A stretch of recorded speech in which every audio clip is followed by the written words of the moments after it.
안녕하세요. 안녕하세요. 반갑습니다. 저는 손승주라고 합니다. 연기 강의 와주셔서 감사합니다. 뭐 간단히 자기소개를 하자면 예전에 이제 농사 시험 붙어서 2013년부터 여기 신림동에서 이제 강의를 하고 있고요. 그다음에 그 이후에 이제 변호사 시험을 붙어서 지금 3년차? 3년차 행정쟁송법 강의를 하고 있습니다. 그 뭐 특별히 여러분들한테 소개할 만한 스펙이 없어서 뭐 자기 소개는 뭐 이 정도로 해두고요. 그럼 간단히 1년 커리큘럼을 이제 말씀드리면은 이제 제가 노무사 수험 한 지가 좀 오래됐는데 저 오기 전부터 이런 식으로 커리큘럼이 짜져 있었어요. 연기라고 해서 이제 기본 강의가 지나고 이제 1기 강의, 그 다음에 2기 강의, 그 다음에 이제 3기 강의 이런 식으로 커리큘럼을 진행을 하더라고요. 네. 저도 뭐 당연히 이렇게 진행을 하는데요. 여기는 이제 요거는 이제 기본 강의인데 사실 뭐 말이 좋아서 기본 강의지 제일 뭐랄까 많은 잡다한 내용들이 포함돼서 이제 강의를 할 거예요. 뭐 수험에 나오지 않는 그런 부분들도 뭐 상당히 포함될 수 있고요. 어쨌든 기본 강의를 하는데 제가 지금 여러분들 얼굴을 이렇게 쑥 보니까 제가 요 전에 노동법 강의를 진행을 했었거든요. 지난주까지. 근데 노동법 강의를 들으신 분들이 있는 것 같아요. 아니, 있는 것 같은 게 아니라 있어요. 지금 앉아 계신 분들을 보니까. 근데 여기에서는 그 노동법 강의에서는 제가 숙제를 좀 드렸었거든요. 근데 이 행정쟁송 강의에서는 일단 숙제는 없고요. 여러분들 이 행정쟁송은 노동법 강의를 누구를 들으셨건 노동법 강의랑 다르게 내용이 좀 어렵습니다. 내용이 좀 어려워서 여러분들 일단은 답안 만드는 거를 이 컨텐츠랑 같이 익히기는 쉽진 않아요. 그래서 이때는 강의만 할 거고요. 그 다음에 여러분들한테 숙제를 하나 드리고 싶은데 숙제는 여러분들 3페이지부터 72페이지까지 좀 뭐랄까 총론이라고 해야 될까요? 그런 부분이 있는데 매 수업을 끝나고 복습을 한 다음에 이 3페이지부터 72페이지까지를 10페이지씩 읽어오는 겁니다. 복습을 한 다음에 10페이지씩 읽는 거예요. 그냥 읽어요. 읽은 다음에 당연히 처음에 읽을 때 무슨 말인지 모르거든요. 무슨 말인지 몰라요. 근데 나중에 강의할 때 조금씩 앞으로 돌아가서 강의할 거예요. 강의할 건데 어쨌든 여러분들 무슨 말인지 모르는 상태에서 그냥 읽으십시오. 10페이지씩 읽으시고 이게 이제 7일이면 다 읽잖아요. 7일이면 다 읽는데 그러면은 이게 7번 하고 말지 말고요. 다시 앞으로 돌아가셔가지고 또 10페이지씩 읽으세요. 72페이지까지 다 읽고 나면은 그냥 무슨 말인지 모른다라는 거 저는 확신을 갖고 있는데 그래도 그냥 읽으십시오. 여러분들 중에 뭐 법 전공자도 계실 테고 아닌 분들도 계실 텐데 모두 공평하게 무슨 말인지 모를 거예요. 그냥 읽으세요. 그리고 일기 때는 뭐 심화 강의라고 하는데요. 사실 심화 된다라기보담도 좀 여기에서 수험 적합적으로 좀 쳐낼 거예요. 강의 시수는 줄어들거든요. 여기서 여기로 가면서 강의 시수는 여기에서 여기로 가면서 줄어드는데 내용은 오히려 조금 쳐낼 겁니다. 그래서 뭐 심화 강의라는 표현이 이제 적당한지 모르겠는데요. 이때는 여러분들 25점짜리 7회 시험을 볼 거고요. 그 다음에 여러분들 제가 이전에 노동법 강의를 하면서 처음으로 숙제를 내봤는데 효과가 좀 괜찮게 있다라는 생각이 들더라고요. 그래서 확신이 좀 들어서 숙제를 25점짜리 여러분들한테 노가다로 9회 정도 숙제를 낼 겁니다. 그래서 여기는 일단은 기본 문제만 낼 거예요. 아주 기본적인 문제들, 노무사 수험하면서 요런 기본적인 문제는 못 익히면은 시험장에 가면 안 된다 싶을 정도로 아주 기본 문제를 7일 시험 볼 거고요. 그 다음에 숙제도 구해도 요것도 기본 문제로, 물론 중복되지는 않을 겁니다. 중복되지는 않을 거고요. 기본 문제로 9회 정도 숙제를 드릴 거예요. 그리고 이제 2기 때 가면은 이제, 아이고 5점이란다. 50점짜리 이제 모의고사를 요때 이제 8회를 보게 되거든요.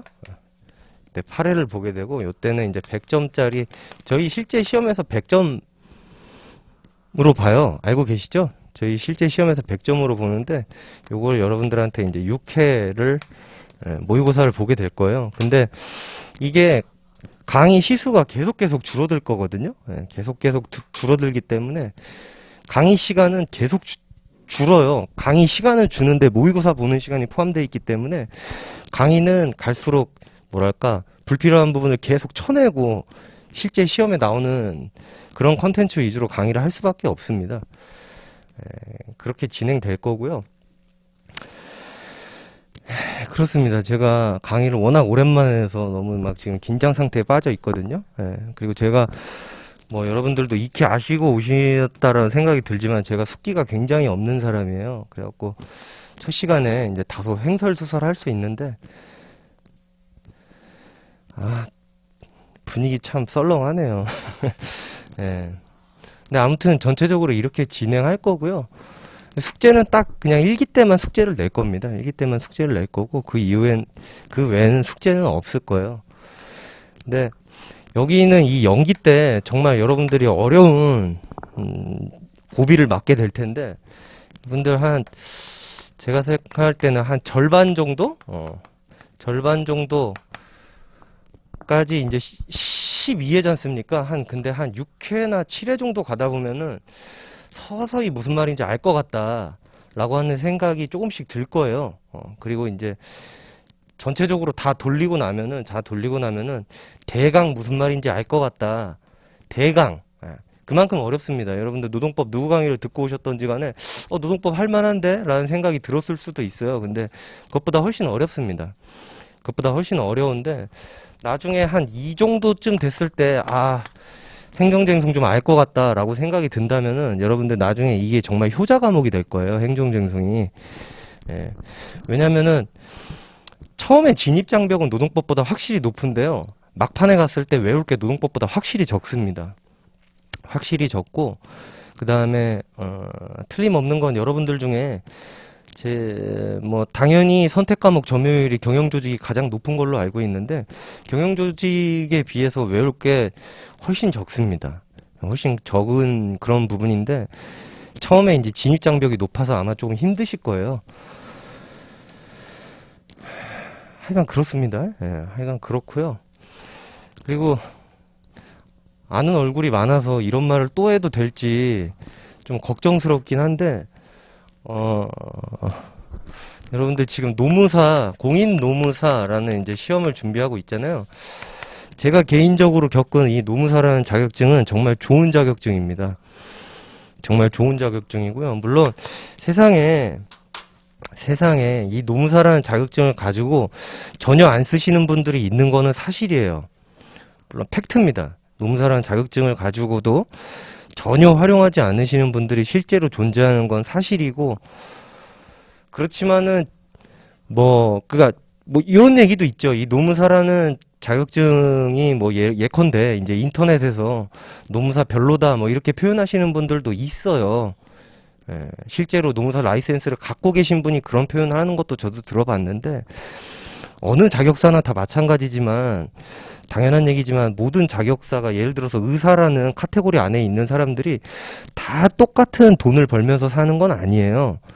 그러니까 이 노무사도 당연한 얘기지만 다 똑같은 돈을 벌면서 사는 건 아니거든요. 어떤 선배들 보면은 산재 같은 업무를 하시면서 1년에 수십억씩 버는 선배들도 실제로 존재하는 반면에 1년에 돈은 1억 남짓한 정도 그 정도만 벌어서 사시는 분들도 있는 건 사실입니다. 스펙트럼이 그만큼 넓어요. 근데 어쨌건 간에 이 인터넷에 뭐 노무사라는 자격증 별로다라고 표현하시는 분이 제가 볼 때는 이 노무사라는 자격사 집단을 대표하는 분이라는 생각은 전혀 들지는 않거든요. 왜냐면 저도 어쨌건 간에 제 동기들이 있지 않습니까?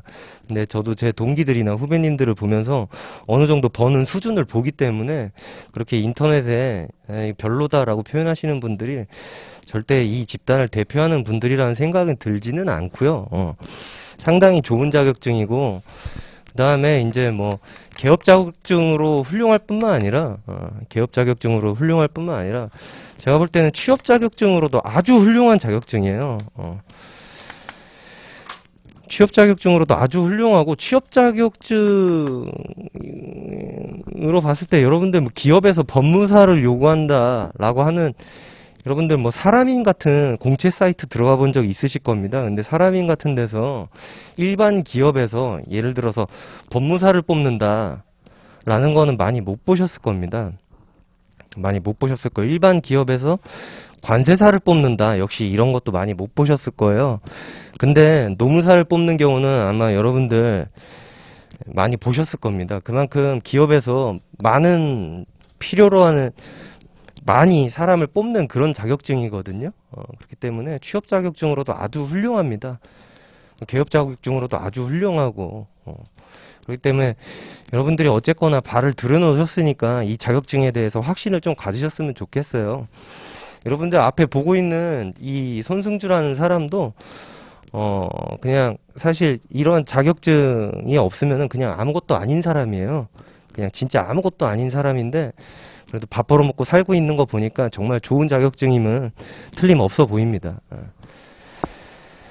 그리고 제 경험상으로도 제가 아까 전에 이 판에서 10년 정도 있었다 그랬잖아요. 꽤 오래 있었어요. 제가 뭐 모르겠습니다. 좀 말이 좀 거칠고, 그리고 뭐 한간에는 싸가지 없다, 별 얘기를 다 듣기도 하고. 그런데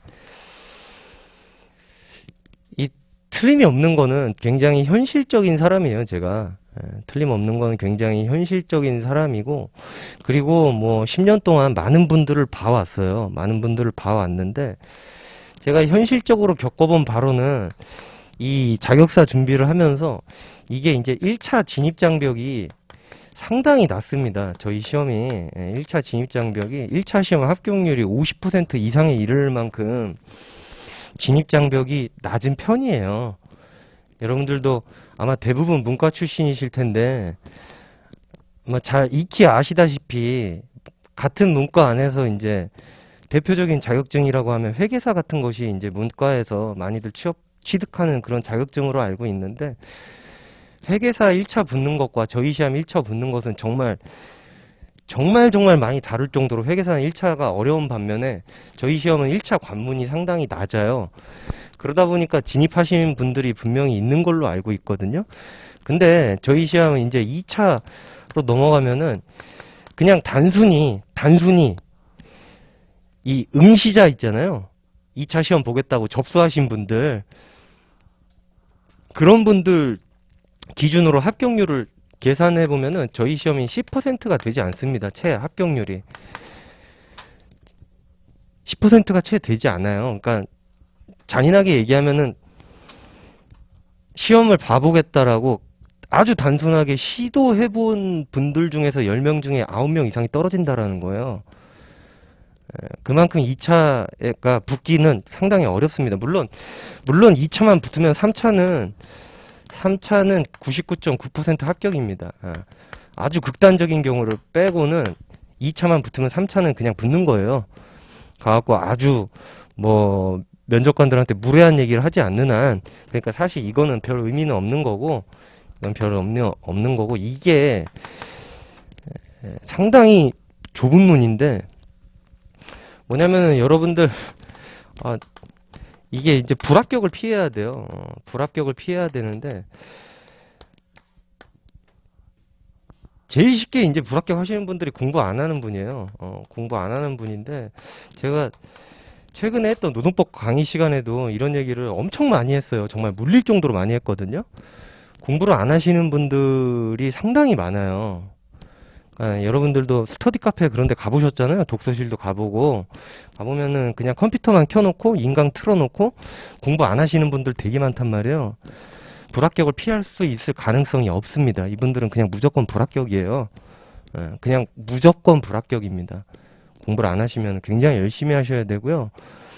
그리고 주변에 10명만 이렇게 테두리를 묶어서 한번 10명을 머릿속에서 테두리를 한번 만들어 보세요. 10명을 테두리를 만들어 보신 다음에 그 중에 9명이 떨어지고 나 혼자 붙어야 되는 거예요. 살벌하죠? 네, 살벌합니다. 네. 공부 되게 열심히 하셔야 되거든요. 공부.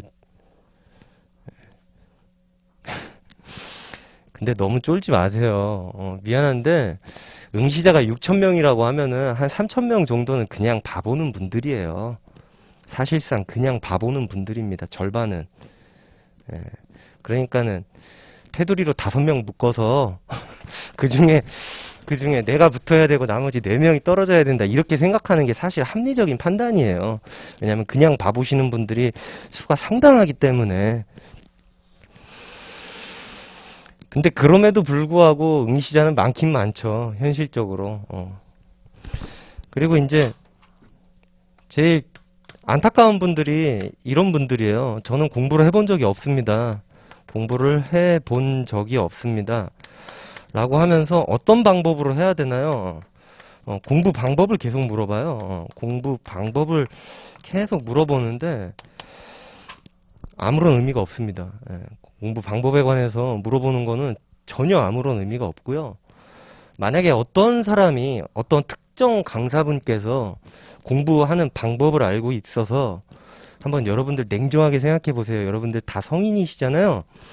특정 강사분이 공부하는 방법을 특별히 알고 있어서 그 반의 클래스의 학생들한테만 이 방법으로 하면은 붙는다 라고 하는 필승 방법을 알려줬다라고 합시다. 그러면은 당연히 그 반에 있는 특정 클래스에 있는 수강생 분들만 붙어야 되는데 이 수험가에선 그런 일은 절대로 일어나지 않아요. 절대로. 뭐 저는 솔직히 수험가에서 아주 비인기 강사입니다. 아주 비인기 강사고 뭐 알고 오셨겠지만은 인기가 전혀 없어요. 인기가 전혀 없고 소위 뭐 신림동에서 말하는 15타 강사, 그러니까 비주류 강사거든요. 이제 비주류 강사인데 그러니까 유명하신 강사분이 저희 학원에도 있고 그 다음에 저기 길 건너 학원에도 있고 저쪽 학원에도 있고 유명하신 분들이 많아요. 저보다 한 14명이 더 있어요. 14분이 유명하신 분들이. 근데 어떤 특정 클래스에서도 합격자가 전원 배출되지 않습니다. 이 합격자가 배출되는 비율은요, 정확하게 어떤 강사분이든 신림동에 이 수험시장이라고 할게요. 이 수험시장의 점유 비율대로 합격률이 나와요. 그러니까 합격자가 300명이라고 하면은 어떤 분이 점유율이 50%라고 하면은 거기에서 절반이 나와요. 어떤 분이 40%면 거기에서 또 40%가 나오는 거고요. 그러니까 절대적인 공부 방법이 없다라는 걸 빨리 알으셔야 돼요. 예를 들어서 여러분들 한번 생각해 보세요. 제가 만약에 1타 강사여서 점유율이 50%가 넘는다. 50%가 넘는다 하잖아요. 그럼 여기 클래스에서 50%가 나오는 거예요, 그냥. 제가 특별한 공부 방법을 알려줘서가 아니고, 제가 특별한 공부 방법을 알고 있어서도 아니고요. 그러니까 공부해 본 적이 없습니다. 공부 방법이 뭔가요? 없어요. 그런 거. 그냥 열심히 하는 거예요. 그냥 열심히, 예. 독서한다. 독서했는데 저는 한 달 뒤에도 무슨 말인지 잘 모르겠는걸요? 견디면서 계속 독서해야 돼요. 다른 방법이 없어요. 여러분들 이거 평생 자격증이에요. 평생 자격증이 여러분들 한 달 정도 독서해가지고 무슨 말인지 다 알겠어. 아이, 그 사람은 운이 정말 좋은 사람이죠. 한 달 공부했는데 알겠으면은. 그 사람은 그냥 머리가 좋은 거예요. 안타깝지만. 운이 좋은 거죠. 여러분들 어렸을 때 달리기 해보셨잖아요. 초딩 때. 달리기 해봤잖아요. 근데 그 달리기 학원 안 다녔는데 어떤 애가 1등을 해요. 걔는 그냥 달리기 잘하는 거예요. 안타깝지만. 특별히 사교육을 받아서 달리기를 잘하는 게 아니고. 그런 사람은 한 달 들었는데 무슨 말인지 알 것 같고 손에 다 잡힐 것 같고 그런 사람들은 안타깝지만 그냥 붙어야 됩니다. 어쩔 수 없어요. 축복받은 사람이에요. 여러분들 부잣집에서 태어나는 것도 축복이잖아요. 근데 한번 읽어봤는데 무슨 말인지 알 것 같은 사람도 축복받은 사람인 거예요. 안타깝지만 어쩔 수 없고요. 그런 사람들은 대부분 저같이 평범한 사람들 있잖아요. 이 시험에서 1등하는 사람들. 이런 평범한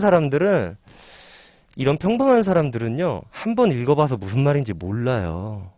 한 5번, 한 10번 정도 읽었을 때 무슨 말인지 이제 좀 알겠네라는 생각이 들죠. 이런 평범한 머리를 지닌 사람들은 방도가 없습니다. 그냥 열심히 하는 거 말고는요.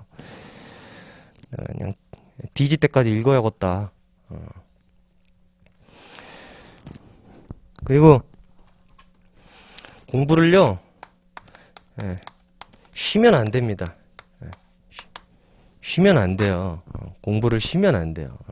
그냥 뒤질 때까지 해야 되는 거예요. 그냥 열심히 해야 돼요.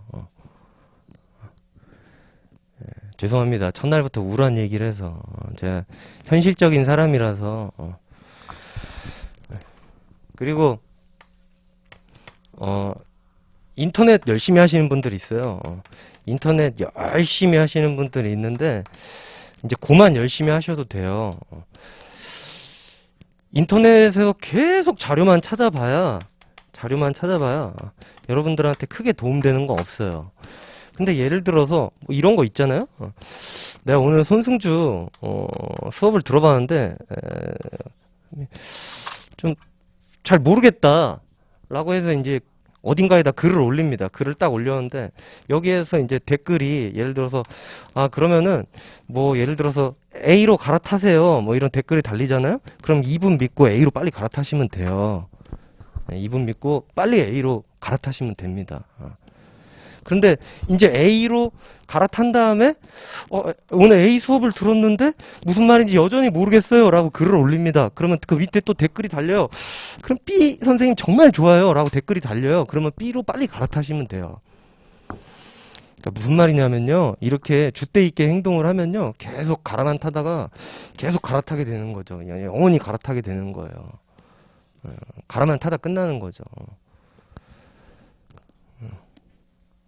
아니 이거 여러분들 지금 언뜻 들으면 저 사람이 지금 비꼬는 건가 라고 생각이 들 수도 있는데 제가 아주 중요한 얘기를 하는 거예요. 뭐냐면 신림동에 있는 그 행정법 강사분들이 한 10몇 년 전만 해도 솔직히 말씀드릴게요. 10몇 년 전만 해도 행정법 모르시는 분들도 강의를 했었어요. 정말로 행정법을 모르시는 분들도 강의를 했는데 지금은 행정법 모르시는 분들이 없어요. 다 선수예요. 그냥 극단적으로 저기 단계에 있는 뭐 예를 들어서 정 박사님 선수죠. 그 다음에 거기 옆에 파운이라는 학원이 있는데 아니 옆에가 아니라 같은 건물이었던 것 같다. 거기에 보면은 뭐 예를 들어서 뭐 이승민 선생님 그런 분들도 선수예요. 선수고 그 다음에 지금도 강의하시나 모르겠는데 뭐 조연 선생님이라고 예전에 계셨는데 지금도 하시는지 모르겠네. 선수입니다. 잘하세요. 그리고 저기 길 건너서 뭐 예를 들어서 뭐 그분 이름이 뭐였더라? 뭐 김기용 선생님 그런 분들 선수예요. 다 잘해요. 다 잘하시는 분들만 남아 있기 때문에 이게 강의가 나랑 안 맞나 본데? 라고 하면요. 어떻게 보면 선택을 빨리 하는 게 여러분들한테 큰 도움이 될 거예요.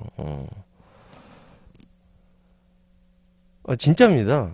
진짜예요. 저건 뭐지? 겸손한 건가? 아니면 비꼬는 건가? 아니, 겸손한 것도 아니고, 비꼬는 것도 아니고, 여러분들 삶이 소중하기 때문에 여러분들한테 정말 깊은 조언을 드리는 겁니다. 깊은 조언을 드리는 거고. 그리고 제가 10년 동안 강의하면서 너무 현실적인 얘기를 해줘서 스트레스 받는다, 이런 말도 많이 들었거든요? 정말로 많이 들었어요. 냉소적이다, 현실적이다 이런 얘기 너무 많이 들었는데 보세요. 이게 정말 이게 진짜 현실이에요. 네. 이게 현실이에요. 이게 정말 현실이고요. 정말 냉정하게 한번 여러분들 스스로를 다잡고 공부를 하던가 말던가 해야 됩니다. 어렸을 때 5명씩 뭉쳤을 때 항상 1등만 했다.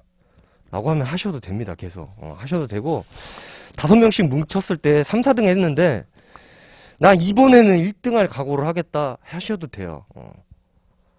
근데 뭐 각오도 없고, 그냥 취업도 안 되고, 그냥 한번 건드려 보자. 그렇게 하면은 안 돼요.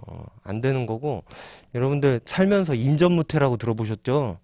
임전무태의 각오를 하셔야 됩니다. 내가 생동차지만은 이번에 붙겠다라는 생각으로 하셔야 돼요. 이게 32회 여러분들 시험 준비를 하고 있는데 적당히 하다가 33회쯤 붙겠지. 그럼 33회에도 못 붙을 가능성이 높습니다. 이번에 끝장을 보겠다라는 각오로 해야 간신히 붙던가 아니면 살짝 그 합격 컷에서 정말 살짝 모자르는 정도로 떨어지거든요. 그쯤 되면은 여러분들 당연히 더해서 합격하실 수 있어요. 근데 지금부터 33회나 34회 정도 붙지라고 물러설 각오가 돼 있다면 여러분 피할 곳이 있으면요. 사람이 죽을 각오로 공부하기가 어려워요. 그러니까 피할 생각 하지 마시고요. 정말 죽도록 해야 됩니다. 죽도록 해야 되고 그리고 어느 정도 정보를 얻었으면요. 그냥 이런 거 이제 그만하셔도 돼요. 이런 거 그만하셔도 되고 이거 계속 하시다가 여러분들 공부에 큰 피해가 옵니다. 이게 예를 들어서 유튜브건 아니 뭐건 다 상관이 없어요.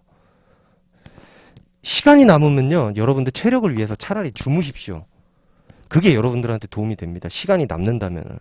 인터넷에 생각보다 정보가 없어요. 생각보다 유익한 정보가 없어요. 화이팅. 예. 뭐 제가 아까 전에 뭐 10% 미만이다 라고 해서 여러분들한테 겁을 많이 드렸는데 실제 경쟁률은 10%는 안 될 겁니다. 실제 경쟁률은 실제 그 정도는 안 될 거고요. 정말 열심히 하시는 분들은 아마 2,000명 안팎일 거예요. 2,000명 안팎일는데 그래도 5대1, 6대1은 되잖아요. 쉽지 않아요. 쉽지 않기 때문에 정말 각오를 다지십시오. 각오를 다지시고 그리고 이제 저도 이 수험을 30대 때 했어요. 물론 지금은 40대지만은 저도 이 수험을 30대 초반에 했는데 30대 분들, 40대 분들 너무 겁먹지 마십시오. 겁먹지 마세요. 물론 겁을 먹어야 되는 게 한 가지가 있는데 20대 분들보다 뭐 당연히 나는 피할 곳이 없다라고 생각하실 수 있겠죠. 그래서 마음은 20대 분들보다 더 강력할 수도 있지만은 한 가지 조심하셔야 되는 거는 체력적인 문제를 조심하셔야 됩니다. 체력이 28 청춘이 아니란 말이에요. 이게 30대 접어들기 시작하면은. 그래서 적당히 운동도 하셔야 되고요. 뭐 제가 추천드릴 운동은 없고 그런 건 뭐 알아서 하셔야죠. 우울하네요. 이제 진도를 나가도록 하겠습니다. 진도를 나가는 건데 여러분들 이 앞전에 어떤 노동법 강의를 듣고 오든 듣고 오셨을 거라는 생각이 들어요. 보통 농사 공부를 시작하면서 행정쟁송법을 먼저 하는 경우는 별로 없거든요. 보통은 이제 노동법이나 민법 이런 거를 이제 먼저 하시는 걸로 알고 있는데 노동법 처음에 공부할 때 여러분들 첫 시간에 대부분 교양이었잖아요. 그쵸? 그래서 그걸 한번 떠올려 보세요. 여러분들 노동법을 1회독을 하고 왔는데 첫 시간에 배웠던 노동법의 법원만 죽기 살기로 파봐야 시험에도 안 나오고 노동법 법원 다 배우셨죠? 어떤 강의를 들으시던 근데 사실 뭐 법원이 모든 책 교재에 실려 있긴 하지만 뭐 법원을 쓰시오 이런 문제는 안 나오거든요. 즉 첫 시간에는 교양이 있어요. 이거 행정쟁송법도 첫 시간 오늘 많은 내용이 교양일 겁니다. 첫 시간뿐만 아니라 많은 내용이 교양일 거예요. 자, 여러분 이제 진도를 나가 볼게요. 국가 권력은요. 우리나라는 이제 삼권 분립이 돼 있어요. 자, 입법을 하는 권력기관이 있고요. 입법을 하는 권력기관이 있고 여기 대표적으로 국회죠. 대표적으로 국회예요. 그 다음에 이거를 집행을 하는 권력기관이 있어요. 법을 만든 것을 집행하는 권력기관이 있어요. 그리고 이 집행한 것에 대해서 판단을 하는 권력기관이 있습니다. 우리나라는 이렇게 상권 분립이 되어 있죠. 됐습니까? 괜찮죠? 자, 여기에서 하는 작용을요, 주로 입법작용이라고 합니다. 입법작용이라고 하는데, 주로 법을 만들죠. 법률을 만들죠. 정확히 말하면은. 법률을 만들어요. 그 다음에, 여기에서 하는 작용을 주로 이제 행정작용이라고 합니다. 행정작용이라고 하는데,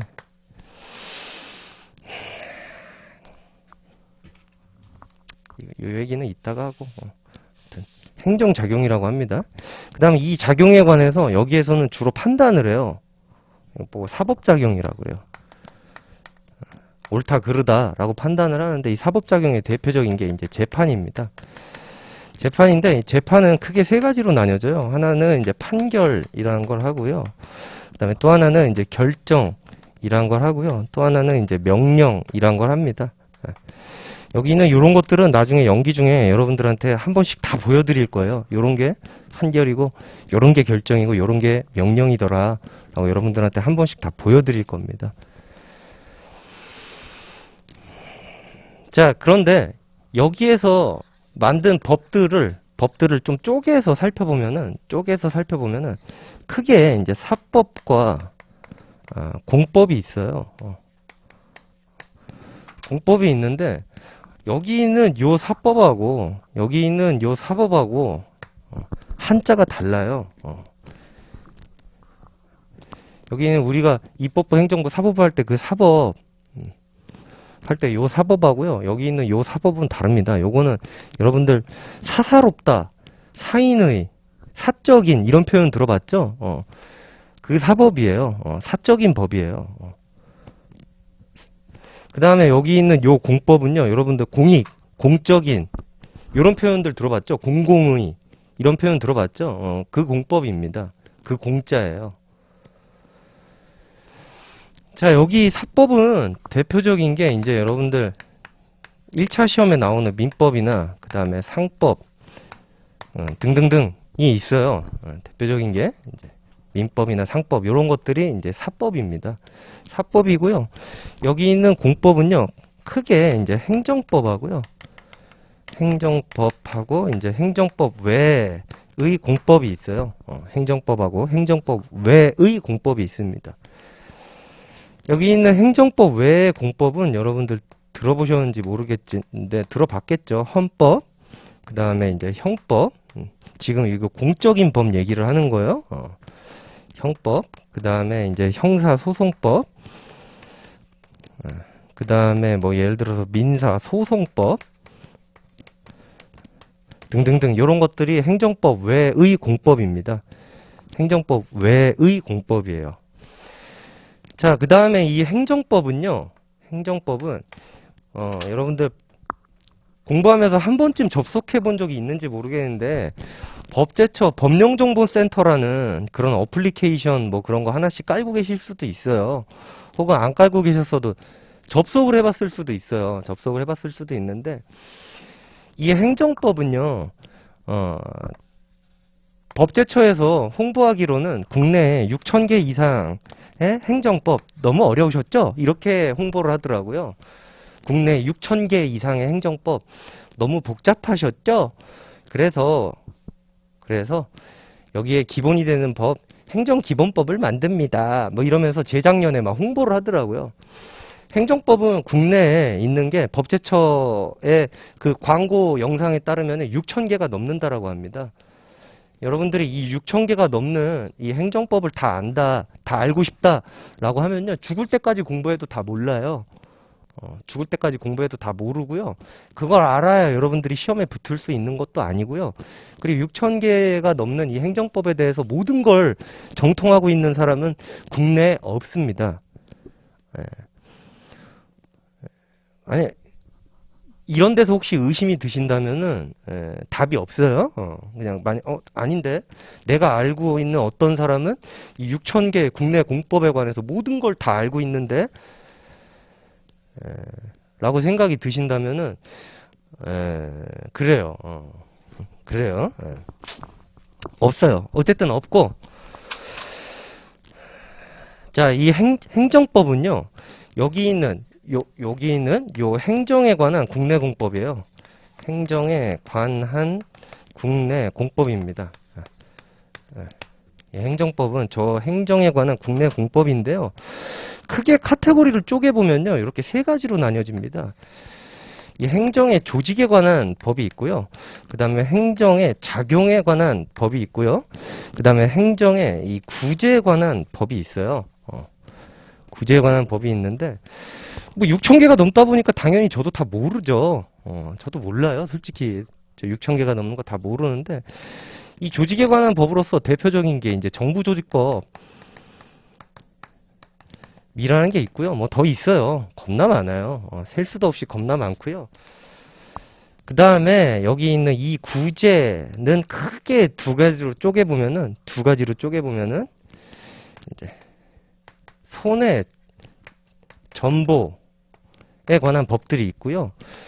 그 다음에 행정쟁송에 관한 법들이 있어요. 행정쟁송에 관한 법들이 있습니다. 여기 손해 전보에 관한 거는요, 또 크게 두 가지로 나뉘어지거든요. 손실보상과 관련된 법이 있고요. 손실보상과 관련된 법이 있고, 그 다음에 국가배상 청구와 관련된 법이 있어요. 국가배상 청구와 관련된 법이 있어요. 자, 여기 있는 행정쟁송에 관해서는 크게 두 가지로 나뉘어지는데요. 행정심판에 관한 법이 있고요. 그 다음에 행정소송에 관한 법이 있어요. 여기에 가장 일반법이 행정심판법이라는 게 국내에 있고요. 여기에 가장 일반법이 행정소송법이라는 게 있어요. 여러분들은 요거 두 가지를 중점적으로 이제 공부를 하시게 될 거예요. 그 다음에 이 작용은요, 행정의 작용은 크게 행정행위라는 게 있고, 행정행위라는 것이 있고, 그 다음에 행정입법이라는 것이 있고, 그 다음에 사실행위라는 것이 있어요. 물론 기타 더 있습니다. 몇 가지 더 있는데 가장 핵심적인 거 세 가지만 말씀드린 거예요. 행정작용이라는 건 크게 봤을 때 저 세 가지가 메인이에요.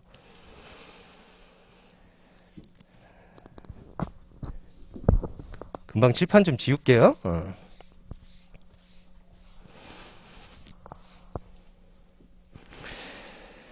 자, 여기 있는 요 내용을 조금 생각해 보면은 요런 겁니다. 요걸 먼저 할게요. 미안해요. 공무원이 고의 또는 과실로요. 법령을 위반해서 사인들한테 피해를 줍니다. 직무집행과 관련해서 사인들한테 피해를 줘요. 그냥 극단적인 예를 하나 들어볼게요. 예를 들어서 어떤 수사기관에 수사를 하는 사람이 어떤 사람이 죄를 안 저질렀는데 야 그냥 너 죄 저지른 걸로 하자. 전 아닌데요. 아씨 그냥 네가 한 걸로 하자. 그러면서 때리는 거예요. 이렇게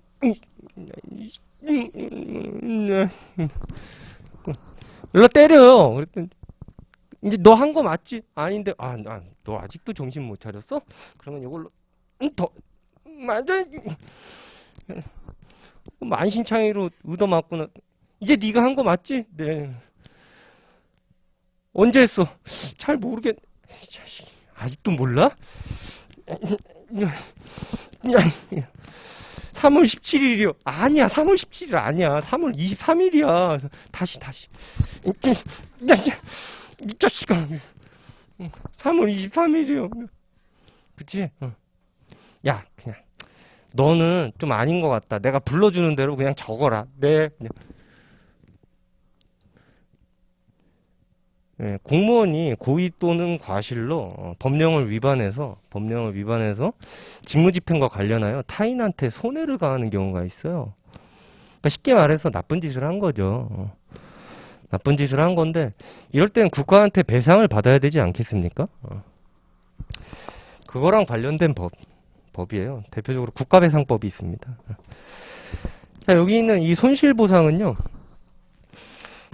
예를 들어서 이래요. 행정주체가 야, 여기 좀 신도시를 좀 개발을 해야겠다 라고 생각이 듭니다. 신도시를 좀 개발을 해야겠다 라고 생각이 들어요. 그랬더니 신도시에 보니까 땅 주인이 다 다릅니다. 땅 주인이 다 달라요. 그랬더니 이제 공익사업법이라는 법이 있어요. 그 법에 근거해서, 자, 다시 한번 이렇게 위법한 거 말고요. 법에 근거해서 땅을 싹 사들입니다. 땅을 싹 사들여요. 그러니까 정확히는 땅을 뺏어오는 거죠. 건물도 뺏어오고 다 뺏어온다? 아, 이것도 부적당하다. 가져온다라고 합시다. 가져와요. 그러면 남의 물건을 땅이든 그게 건물이든 가져왔으니까 돈을 줘야 될 거 아니에요. 아무리 적법하게 가져왔다라고 하더라도 돈을 줘야 될 거 아닙니까? 돈 주는 법이에요. 돈 주는 법. 어쨌든 법에 근거했더라도 소유권을 싹 가져왔기 때문에 그 소유권 갖고 와갖고 싹 민 다음에 거기에다가 뭐 공원도 만들고 아파트도 세우고 뭐 그렇게 하겠죠. 물론 적법한 행위이지만은 돈을 줘야 될 거 아닙니까? 그런 게 손실보상에 관한 법입니다. 대표적으로 이제 공익사업법이라는 법이 있고요.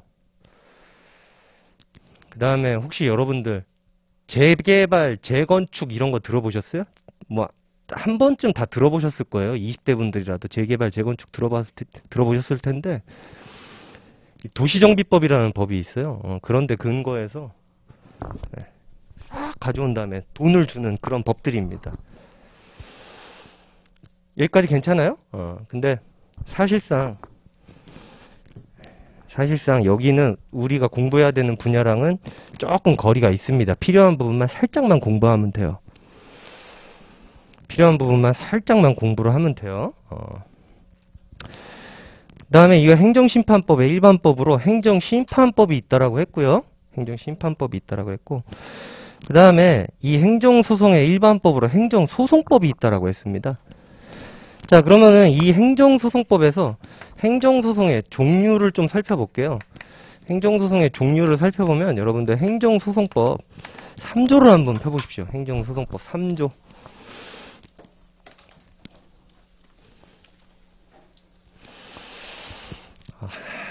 우울한 얘기해서 그런지 분위기가 아주 좋네요. 첫 시간에.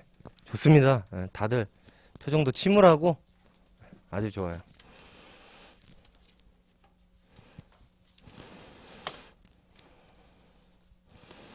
행정소송법 보셨습니까? 행정소송법 보면 3조를 볼게요. 행정소송은 다음 4가지로 구분한다. 그래서 1호 보니까 행정청의 처분 등이나 부작위에 대하여 제기하는 소송 이렇게 돼 있어요. 처분 등이나 부작위. 여러분들 그 법전 아까워하지 마시고요. 처분 등에다가 좀 동그라미를 한번 쳐보세요.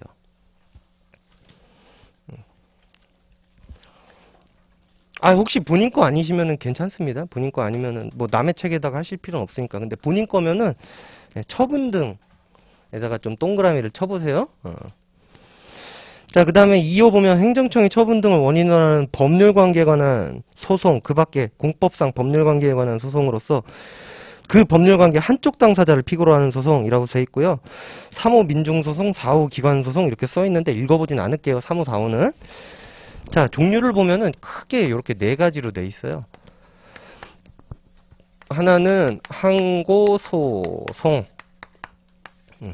항고소송이라고 돼 있고, 또 하나는 당사자 소송이라고 돼 있고, 그 다음에 이제 민중소송, 그 다음에 기관소송이라고 돼 있는데, 이렇게 돼 있는데요. 자, 저쪽 앞에 가서 조금만 요 얘기를 더 할게요. 이거 여기.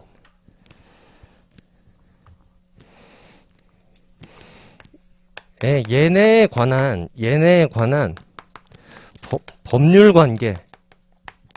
법률관계를 요거를 행정상 법률관계라고 합니다. 행정상 법률관계라고 하는데, 여러분들 노동법 시간에 법률관계가 뭐라고 배웠는지 기억나세요? 쟤네에 관한 법률관계를 행정상 법률관계라고 하는데 얘네에 관한 법률관계를 행정상 법률관계라고 해요. 근데 뭐 다 배우셨겠지만 이 법률관계는 법에 의하여 규율되는 생활관계의 줄임말이거든요. 법에 의하여 규율되는 생활관계의 줄임말인데 뭐 그런 걸 여러분들이 기억하실 필요는 없고 그냥 권리의무 관계를 얘기하는 거예요. 권리의무 관계를 얘기하는 건데 이 행정상 법률관계는 크게 두 가지로 쪼개집니다. 하나는 사법이 적용되는 영역이 있어요. 이것 보고 이제 사법관계라고 합니다. 사법관계라고 하는데 자, 행정에 관한 법률관계에서 사법이 적용되는 영역이 뭐냐라고 하면요. 자, 여러분들 한번 생각을 해보십시오. 한번 생각을 해보세요. 예를 들어서 여러분들이 동사무소에 찾아갔어요. 아니면 구청에 찾아가든 시청에 찾아가든 거기에 책상이 놓여 있는 걸 봤을 겁니다. 그죠? 그리고 여러분들은 컴퓨터가 놓여 있는 걸 분명히 봤을 거예요. 자, 그러면 한번 생각을 해보세요. 자, 여기 있는 책상을 공무원들이 직접 나무로 베어다 만들었다. 1번. 아니다. 2번. 어딘가에서 구매를 했을 것이다. 자, 컴퓨터를 직접 만들었다. 아니다. 이걸 어디선가 구매를 했을 것이다. 당연히 상식적으로 구매를 하는 게 맞겠죠. 그러면 그들도 매매 계약 같은 걸 한단 말이에요. 뭐 자동차가 필요할 수도 있고 심지어는 그들도 인터넷이 필요해요. 그럼 인터넷도 해야겠죠. 그죠? 맞습니까? 그러면은 어쨌든 그들도 우리가 하는 것 같은 사법이 적용되는 영역의 법률 관계를 맺게 된단 말이에요. 그것 보고 이제 사법 관계라고 합니다. 우리는 저 분야에 관해서는 크게 관심을 두지 않아요. 저쪽 분야에 관해서는 크게 관심을 두지 않고요.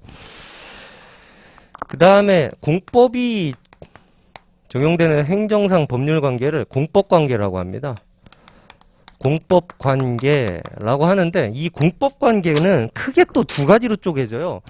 하나는 행정이 우월적 지위에 있는 경우가 있어요. 행정이 우월적 지위에 있는 경우.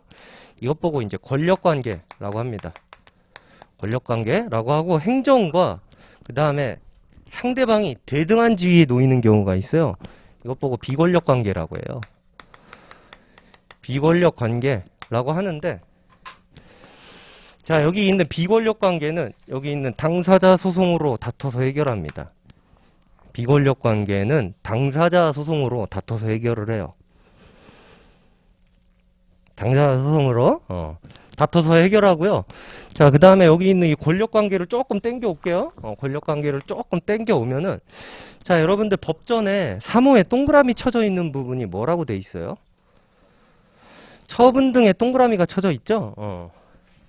이 권력 관계에서 첫 번째 처분 등에 해당하면 선생님 옆에 부작위가 있는데 그런 거 일단 신경 쓰지 마시고요. 행정이 우월적 지위에 있을 때 처분 등에 해당한다 라고 하면 항고소송으로 다투게 되고요. 처분 등에 해당한다. 자, 그 다음에 두 번째 처분 등에 해당하지 않는데 기본권 침해 가능성이 있다. 침해 가능성이 있다. 처분 등에 해당하는 건 무조건 항고소송으로 다투는 거예요. 아시겠죠? 처분 등에 해당하는데 다른 방법으로 아니에요. 그런 이상한 소리 하지 마세요. 처분 등에 해당하면은 무조건 항고소송으로 다투는 겁니다. 무조건. 물론 공부하다 보면 아닌 경우도 있겠지만 지금은 그렇게 알고 계세요. 기본권 침해 가능성이 있다라고 하면 이 경우에는 헌법소원으로 다툽니다. 헌법소원으로 다투요. 행정이 권력적 지위에 있을 때, 우월적 지위에 있을 때 헌법소원으로 다투게 됩니다. 근데 처분 등에도 해당하지 않고 기본권 침해 가능성도 없다라고 하면 다툴 방법이 국내에는 없습니다. 다툴 방법이 국내에 없고요. 뭐 물론 관공서를 찾아가서 진상을 부리는 방법이 있긴 한데 사실 그런 거는 뭐 정식으로 다투는 방법이라고 할 수는 없는 거죠. 그냥 가가지고 깽판을 치는 거지 그게 정식으로 다투는 방법이라고 하긴 어려울 것 같습니다. 여기까지 괜찮습니까? 괜찮아요? 예.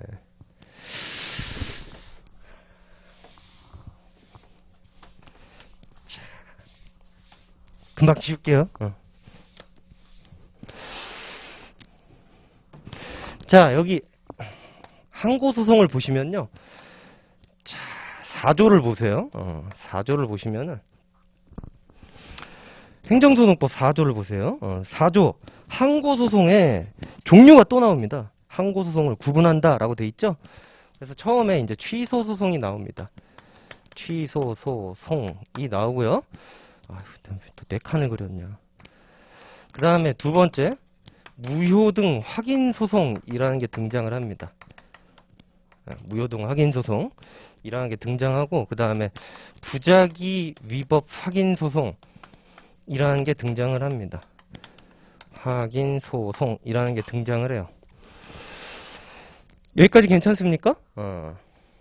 자, 그러면 여기 있는 취소소송을 보면은 같이 한번 읽어보죠. 행정청에 위법한 처분 등을 취소 또는 변경한 소송. 행정청에 위법한 처분 등을 취소 또는 변경하는 소송이라고 돼 있어요. 이렇게 돼 있고, 이거는 그냥 읽어만 볼게요. 자, 무효등 확인 소송, 행정청의 처분 등 효력의 유무 또는 존재 여부를 확인하는 소송. 그 다음에 3호, 부작위 위법 확인 소송, 행정청의 부작위가 위법하다라는 것을 확인하는 소송. 이렇게 돼 있네요. 됐죠? 그래서 아무튼 이러한 소송이 뭔진 모르겠지만 정의는 거기에 나와 있어요. 정의는 거기에 나와 있습니다. 근데요, 자 볼게요. 구조 보세요. 구조 보면 제2장 취소소송 제1절 제8관할이라고 돼 있죠? 그죠? 읽었죠?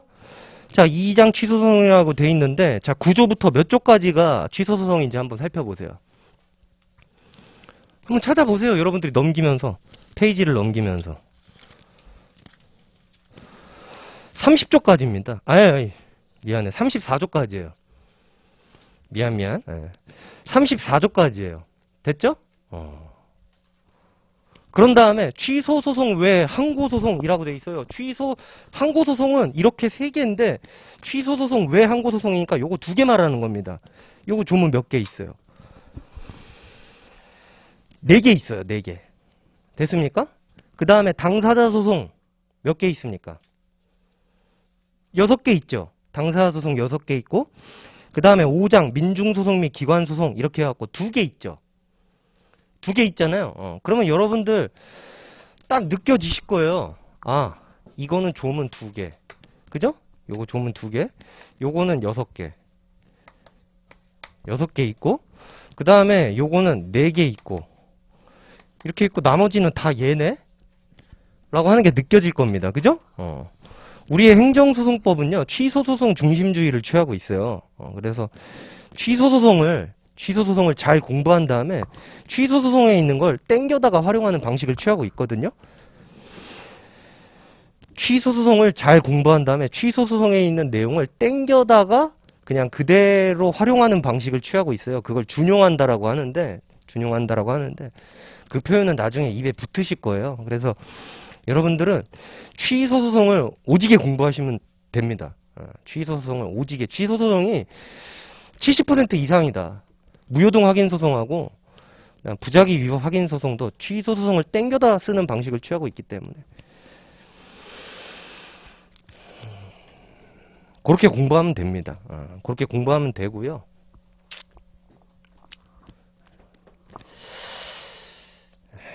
그래서 앞으로 당분간 제 생각에는 9회 이상을 이 취소소송 정도에다가 때려박게 될 거예요. 9회 이상을 취소소송에다 때려박게 될 거고, 그 다음에 9회 정도를 하면은 3회 정도가 남지 않습니까? 그죠? 3회 정도가 남잖아요.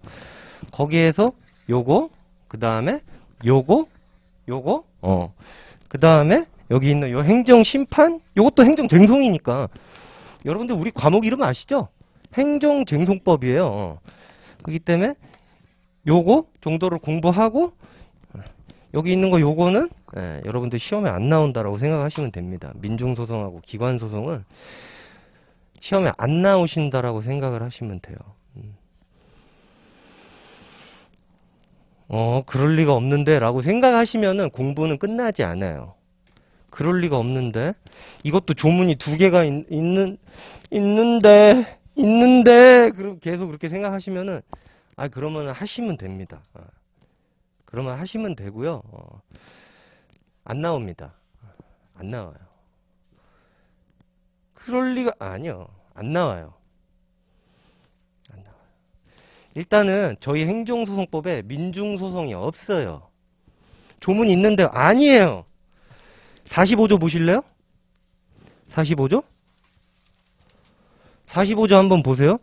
민중소송 및 기관소송은 법률이 정한 경우에 법률이 정한 자에 한하여 제기할 수 있다. 이렇게 돼 있잖아요. 없어요. 어떤 법률에서 누가 제기할 수 있는지 행정소송법 안에 없다고요. 이거 갖다가 무슨 문제를 풀어요? 못 풀어요. 우리 시험에 안 나온다라고 생각하시면 되고요. 이 민중소송은 여러분들 주로 지방자치법에 많이 나와 있습니다. 지방자치법에 주로 나와 있는데요. 지방자치법은 우리 시험용 법정에서 제공을 하지 않아요. 그냥 안 나온다라고 생각하시면 됩니다. 그 다음에 이제 기관소송이라고 하면은 행정기관끼리 다투는 소송이에요. 행정기관끼리 다투는 거죠. 예를 들어서 경기도지사랑 어떤 장관이랑 다툰다라고 하면은 기관끼리 다투는 형국이 되는 거거든요. 도지사랑 장관이랑 다툰다 라고 하면은 예를 들어서 검찰총장이랑 법무부 장관 이렇게 하면 정치 색깔이 이게 아니고 어쨌든 기관끼리 다투는 그런 게 이제 기관소송인데 저희 행정소송법에는 기관소송이 나와 있지가 않습니다. 뭐 이런 거 저런 거 준용한다 뭐 이렇게 써 있는데 자세한 내용이 일절 없어요. 일절 없고요. 저희 시험용 법전에서 제공하는 한도 내에서 기관소송이 들어가 있는 내용이 없습니다. 여러분들한테 빈말을 드리는 게 아니라 여기 여러분들 잘못 건드리기 시작하면은 그냥 공부가 안 끝나요. 그냥 궁금해 하지도 마세요. 그냥 아시겠죠? 여러분들이 만약에 나 궁금해갖고 나 너한테 물어볼래? 아니요. 물어봐봐야 소용없습니다. 물어봐봐야 소용없어요. 제 의지는 확고하기 때문에 여러분들이 제가 예전에 신림동에서 참 삽질을 많이 했어요. 그냥 예를 들어서 수험생분들이 물어본다라고 해서 뭐 가압류, 가처분 뭐 이런 것도 정리해서 강의하고 그랬는데 안 나와요. 아니 노동법 강의할 때 노동법 강의할 때 뭐 가압류, 가처분 이런 거를 알려달라 뭐 그래서 그냥 뭐 그래 고객이 원하면 해야지 뭐 약간 이런 마인드로 한 적이 있었는데 그게 아니에요. 이런 건 그냥 머릿속에서 빨리 삭제하세요. 그냥 이런 게 있구나 라는 거고 여러분들은 여기 취소소송, 부, 그 다음에 당, 그 다음에 행정심판 이런 순으로 여러분들이 이제 공부를 하게 될 겁니다. 아시겠죠? 그래서 뭐 선생님 지금 칠판에 있는 거 요걸 외워야 되나요? 아니요. 그냥 그런 거 아니에요. 분위기 썰렁해. 그냥 그렇고 지금 러닝타임이 한 55분 정도 됐거든요. 10분 쉬었다가 계속 교양을 이어가도록 하겠습니다.